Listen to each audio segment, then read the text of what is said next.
नमस्कार, मैं मणि भाई। श्रीमद् भगवत गीता अध्याय 1 श्लोक नंबर 1। अध्याय 1 है अर्जुन विषाद योग। देखिए, अर्जुन को मोह उत्पन्न हो रहा है, भ्रम उत्पन्न हो रहा है कि कैसे वो युद्ध करे। युद्ध उसको उचित मालूम नहीं हो रहा है। ठीक है, तो हम इसके पहले श्लोक को लेते हैं। पहले श्लोक में क्या है? पूरे गीता में एकमात्र ऐसा श्लोक जो कि धृतराष्ट्र की मुख से निकली है, पहला नंबर का श्लोक, और कहीं पर भी धृतराष्ट्र का उल्लेख नहीं है। प्रमुखता दी गई है उसको, और आखिरी तक उसका और कहीं पर जिक्र नहीं। ठीक है, तो ये सबसे व्यापक और मनोवैज्ञानिक और दार्शनिक संस्करण है। पहला जो श्लोक है, दर्शन है इसके पीछे, बहुत बड़ा दर्शन है। देखिए, यहाँ पर धृतराष्ट्र जो है प्रश्न खड़े करते हैं। श्लोक किस तरह से है, मैं इसको थोड़ा सा पढ़ देता हूँ।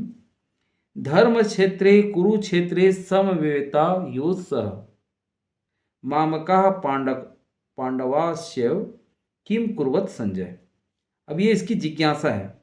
क्या जिज्ञासा है? एक राजा की जिज्ञासा। ये जिज्ञासा है या फिर कहें मोह है, या फिर कहें एक पक्षपात का एक प्रतिबिंब नजर आ रहा है। ठीक है, इतना दिन से वो मान रहा है पांडव पुत्र को अपना बेटा, लेकिन यहां पर बोल रहा है कि माम का पांडवास्य, मतलब और पांडव के, मेरे और पांडव के। जबकि शुरू से ही, युद्ध शुरू होने से पहले ही पांडव भी धृतराष्ट्र को अपने पिता तुल्य मानते थे। लेकिन जब युद्ध शुरू होता है ना, तो कौन अपना है कौन पराया है, पूरा एक विभाजक रेखा खींच जाती है। ये दिखाया गया है, समाज का प्रतिबिंब दिखाया गया है। एक राजा की पक्षपात, जो सियाना है, जो प्रमुख है, मुखिया है, वो किस तरह से पक्षपात कर रहा है। और जब इस तरह से पक्षपात वो करना शुरू कर देता है,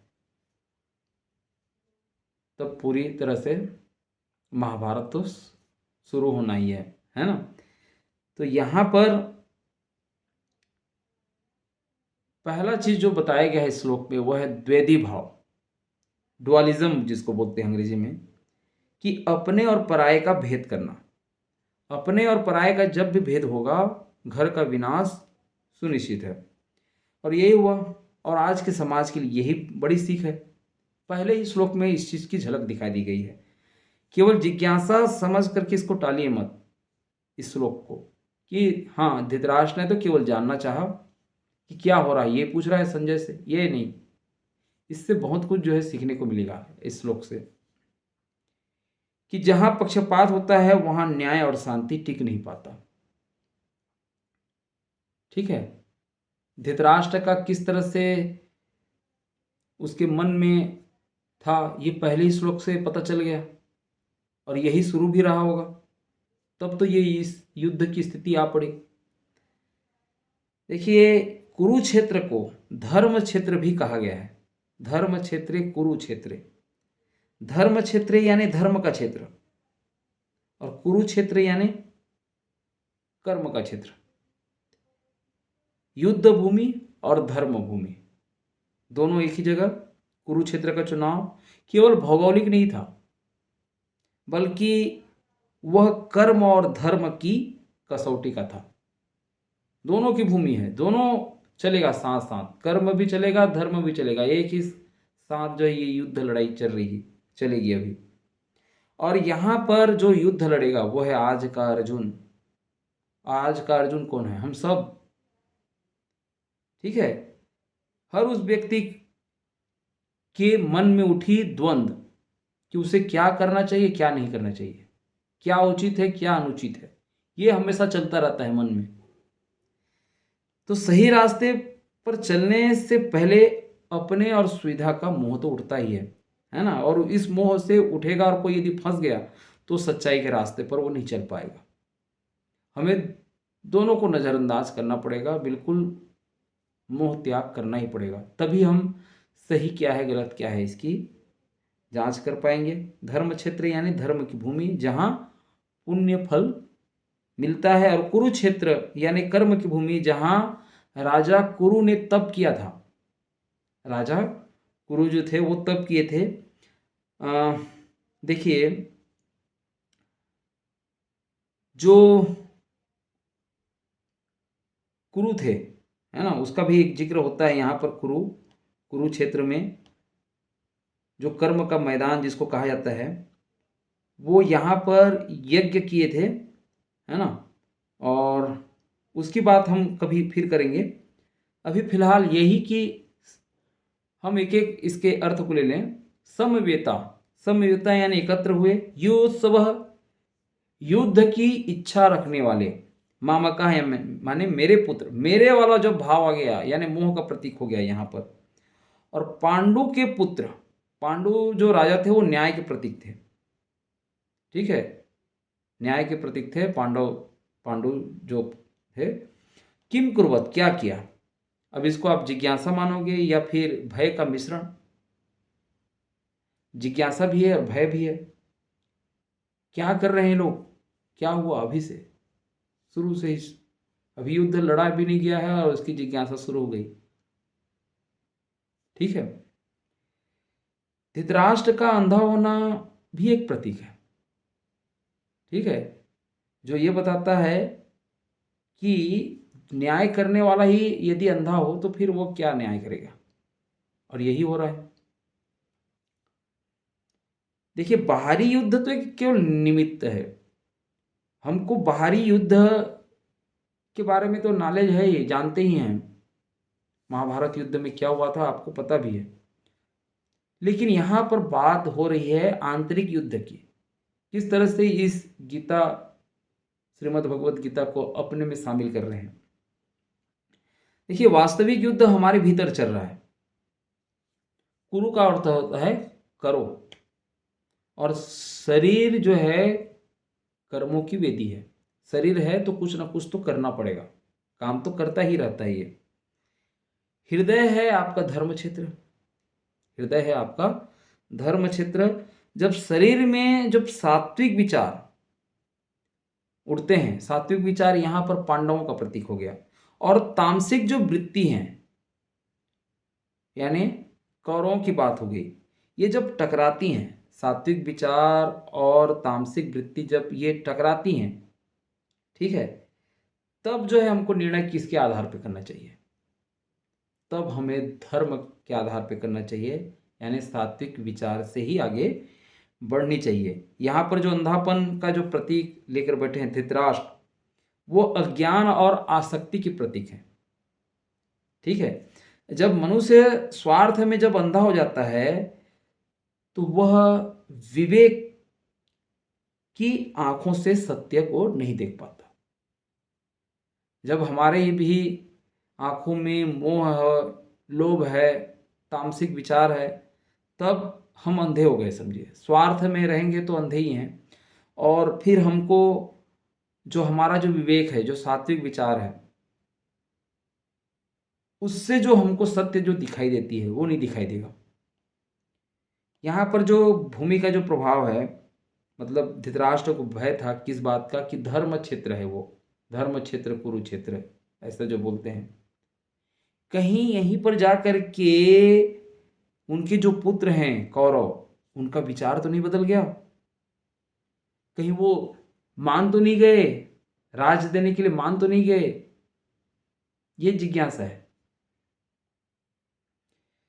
और कहीं पांडवों का पुण्य बल इस भूमि पर आते ही बढ़ तो नहीं गया, और अधिक वो शक्तिशाली तो नहीं हो गए, ये डर है धृतराष्ट्र को। क्या है, क्या दर्शा रहा है। कुकर्मी व्यक्ति हमेशा ऐसे वातावरण से डरता है, ऐसे वातावरण की पवित्रता से भयभीत रहता है। जिसने गलत काम कर लिए हों, वो यहाँ तक कि धर्म का जो क्षेत्र है, मंदिर जाने से भी वो घबराएगा, वो नहीं जा पाएगा। कांपने लगेगा वो। ठीक है, ये है। जैसे ही अधर्म के रास्ते पे आप जाते हो, आप कमजोर होने लगते हो। ये बात अलग है कि अहंकार अपने आप को सर उठा करके चलता है, लेकिन वो भयभीत रहता है। यहाँ पर जो ममका बोले हैं, ममत्व का जो विष है, समझिए, ममता जो है ये सद्गुण में नहीं आता। ये मोह ममता जो है ये अवगुण है, दुर्गुण है। ठीक है, विष है ये।